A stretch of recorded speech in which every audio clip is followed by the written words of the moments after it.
Êtes-vous le bon? Êtes-vous la brute? Êtes-vous le truand? Quel rôle endossez-vous dans vos conversations au quotidien? Bonjour, je suis Jean-Serge Moulumba, votre hôte de ce podcast dédié à vos relations plus épanouies et plus heureuses. Si vous n'êtes pas encore abonné, pensez à le faire dès à présent et à écouter les épisodes précédents. Cela m'aide donc à construire plus de contenu et plus de valeur pour vous. Cet épisode numéro 4 sera donc consacré au bon, à la brute et au truand afin de mieux identifier l'attitude, la posture et les intentions de nos interlocuteurs. C'est dans un instant, c'est sur ce podcast. Gardez l'écoute et à tout de suite.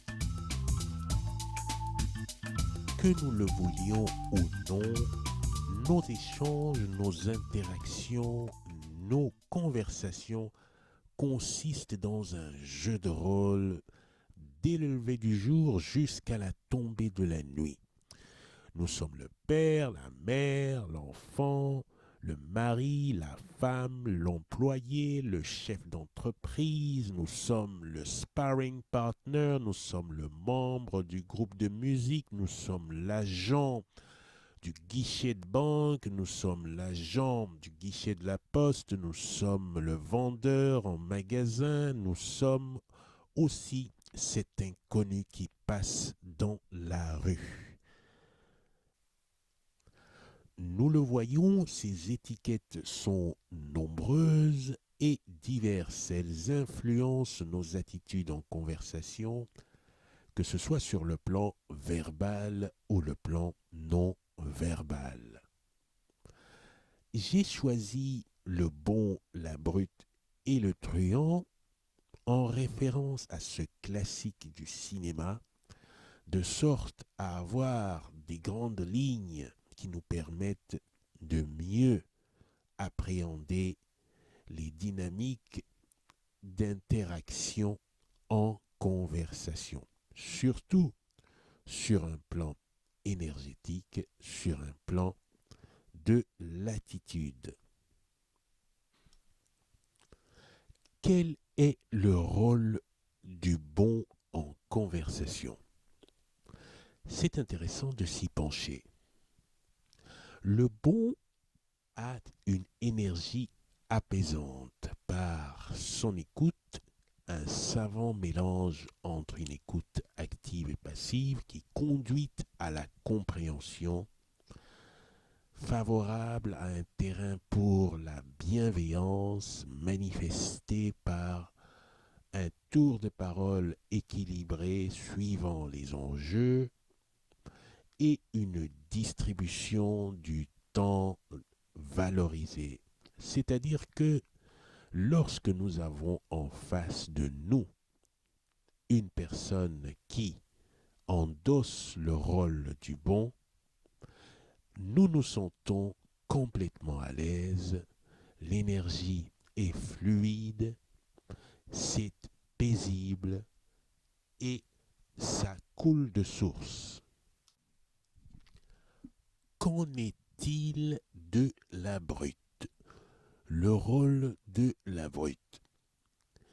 Eh bien, j'ai envie de dire que, avant tout, c'est un tumulte émotionnel, une sorte de chaos dans lequel nous pouvons ressentir à la fois de l'attraction et de la répulsion parce que les objets du contenu de la conversation vont tour à tour sillonner entre des blagues, de la critique ou alors de l'agressivité en fonction du contexte et de l'objet. Cette conversation avec l'interlocuteur endossant le rôle de la brute va être aussi bien influencé par des comparaisons bien souvent euh, accentuées avec le besoin de s'affirmer, le besoin de se mettre en avant. Le résultat en est que, au sortir de cette conversation, le sentiment qui nous anime peut être à la fois chaotique et perturbé. C'est ce qui relève d'une conversation avec, pour interlocuteur, un rôle placé sous l'égide de la brute. Le truand. Le truand, dans son rôle donc de truand, représente en réalité une personne qui se trouve en déficit sur son compte bancaire émotionnel. Et donc, par cette situation, va devoir faire ses emplettes autour de lui pour retrouver un équilibre émotionnel. Je veux parler de ces interlocuteurs que nous avons, qui sont parfois dans une crise conjugale, une crise situationnelle, une crise personnelle, un état dépressif ou déprimé, et qui ont besoin de retrouver du réconfort, de la consolation, retrouver simplement de l'espoir pour à nouveau se mettre en route vers leurs objectifs. Il va sans dire que dans leur attitude, il y aura une grosse dépense énergétique de la part de celui qui les écoute, qui les a en conversation.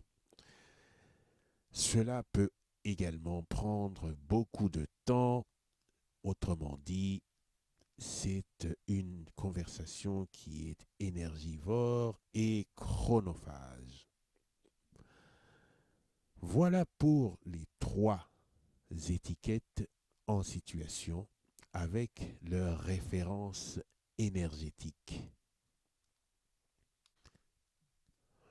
Le bon, la brute ou le truand représentent des entités qui sont logées au fond de chacun de nos esprits. Quand on est content, on aura plus cette tendance à pencher vers le rôle du bon. Quand on est trop excité, ennuyé ou en colère, on pourra pencher vers la brute.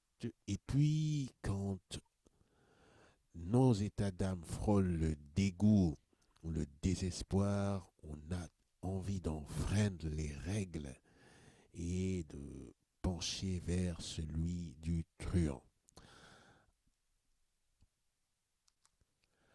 En réalité, tout est question finalement de situation.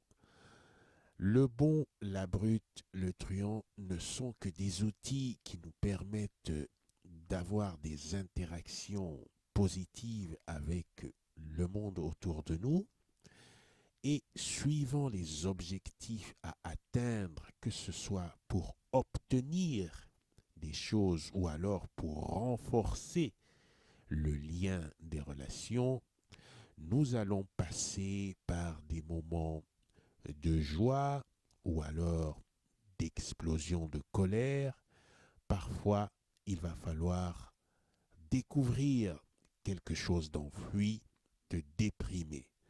Et tour à tour, ces rôles vont nous permettre de rentrer dans des sphères de la personnalité qui autrement ne nous seraient pas accessibles. Comme je le disais, les situations prévalent plus que tout quand on est à table en romance. C'est peut-être plus indiqué d'être dans un rôle du bon. Quand on est mis en colère au guichet d'une banque, c'est peut-être pas le moment d'être trop à l'écoute et quand on est dans une situation de déprime, ce n'est pas le moment choisi pour aller en écoute des autres. Le bon, la brute et le truand sont donc des outils que nous utilisons suivant les contextes particuliers que nous offre la journée en conversation. Mais sachant aujourd'hui ce que sont ces outils, nous pouvons mieux nous adapter à nos interlocuteurs et savoir shifter entre les rôles pour que les objectifs que nous nous sommes fixés, à la fois transactionnels et relationnels, soient atteints de la façon la plus harmonieuse possible. Cet épisode est à présent terminé. Je vous remercie de l'avoir écouté jusqu'au bout. Si cela vous a plu et que vous n'êtes pas encore abonné, pensez à le faire. Pensez aussi à réécouter donc les niveaux de conversation. Pensez à cette phrase, la signature plexus solaire. Si vous ne savez pas ce que ça veut dire, écoutez l'épisode précédent. Pensez à partager autour de vous parce que cela m'aide à construire plus de contenu et à distribuer plus de valeur. En attendant de vous retrouver la semaine prochaine, je vous souhaite de profiter de ces rôles que vous avez maintenant bien en esprit. À bientôt.